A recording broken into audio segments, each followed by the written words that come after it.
15 વર્ષથી પાલેજમાં જૂના અને જાણીતા computer, laptop, CCTV camera service, printer repairing તેમજ નવા અને જૂના કોમ્પ્યુટર લે વેચ કરનાર. એડમિશન ફોર્મ તેમજ તમામ સરકારી ફોર્મ ઓનલાઈન ભરી આપવામાં આવશે. ગુજરાતમાં હેરોઇન ઘુસાડવાના આંતરરાષ્ટ્રીય રેકેટનો ભરૂચ એસઓજી પોલીસે પર્દાફાશ કર્યો. 2 પેડલર ઝડપાયા. હિસ્ટ્રી શીટર ગુનેગાર જામીન પર છૂટી પેડલર બન્યા. ઉત્તર ભારતમાં ભાગલપુર સહિતના વિસ્તારને હેરોઇનનો હબ બનાવી દેવાયું હોવાની માહિતી પોલીસને. પેડલર પાસેથી 11.62 લાખની કિંમતનું 58 ગ્રામ હેરોઇન મળ્યું. ભરૂચ એસઓજી પોલીસના પોલીસકર્મી સુરેશભાઈ બાતને બાતમી મળી હતી કે અંકલેશ્વરના સાળંગપુર ગામે આદર્શનગરમાં રહેતો રાકેશ મંડલ વતનથી ડ્રગ્સ લઈ આવવાનો છે.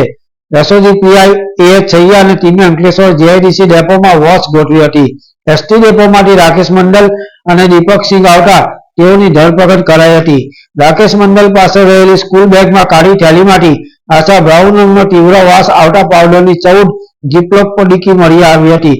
જ્યારે તેમાં મૂકેલ ગોલ્ડ ફ્લેગ સિગરેટની ડબ્બીમાં 8 ફોઇલમાં ડ્રગ્સ મળ્યું હતું. એફએસએલની હાજરીમાં તપાસ કરતા આ ડ્રગ્સ મિક્સ હેરોઇન હોવાનું સામે આવ્યું હતું. સાળંગપુરના લક્ષ્મણનગરમાં રહેતા વોન્ટેડ સંતોષે 10 દિવસ પહેલા વતન બિહાર ગયેલા રાકેશને હેરોઇન લઈ આવવા ફોન કર્યો હતો. ગત 12મી જાન્યુઆરીએ રાકેશ ભાગલપુરથી ટ્રેનમાં સુરત આવવાનો હતો. તેના 2 દિવસ પહેલા સંતોષનો મિત્ર પુરાની સરાઈ ગામે આ જથ્થો આપી ગયો હતો. સુરતથી અંકલેશ્વર બસમાં આવેલા રાકેશે તેને લેવા દીપક સિંહને બોલાવ્યો હતો. જે બંને એસઓજીના હાથે 58.11 ગ્રામ મિક્સ હેરોઇન કિંમત રૂપિયા 11.62 લાખના જથ્થા સાથે ઝડપાઈ ગયા હતા. આ ડ્રગ્સની ડિલિવરી માટે સંતોષ રૂપિયા 10,000 આપવાનો હતો. અગાઉ પણ સંતોષે દીપક સિંહના મોબાઈલ પર ફોન કરી રાકેશ પાસે કેટલીક વખત ડ્રગ્સનો જથ્થો મંગાવ્યો હતો.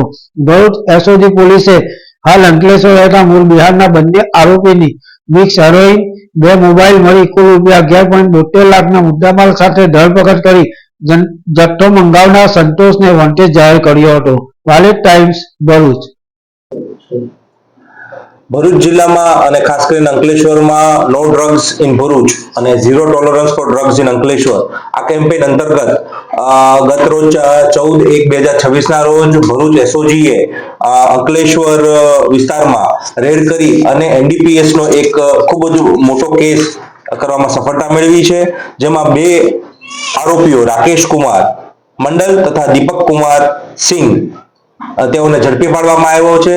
આ બંને જણા જે છે તેમની પાસેથી 58.11 ગ્રામ જેટલો હેરોઇન નો મુદ્દામાલ છે કબજે કરવામાં આવ્યો છે, જેની કુલ કિંમત 11,62,000 થાય છે.